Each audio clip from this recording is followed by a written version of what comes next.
morning! This is MAEMAE Pormento and welcome to my YouTube channel. Yeah. So, ngayon, nag-crave kami for merienda. Pero I think magiging pang-dinner na siya. So, mag-grocery kami. Bibili kami ng ingredients para sa gagawin naming homemade siomai.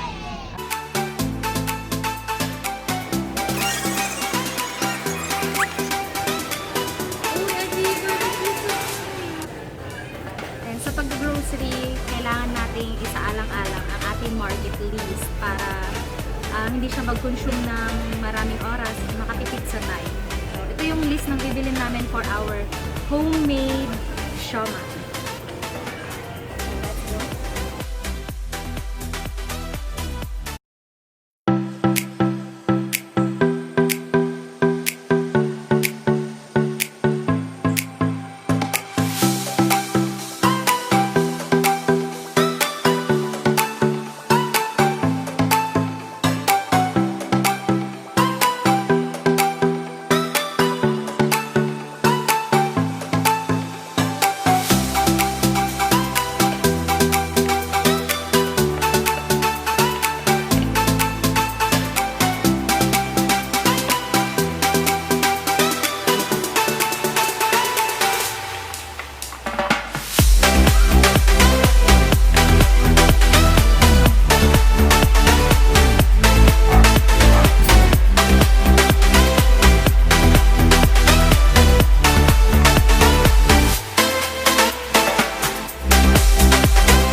Thank you for watching.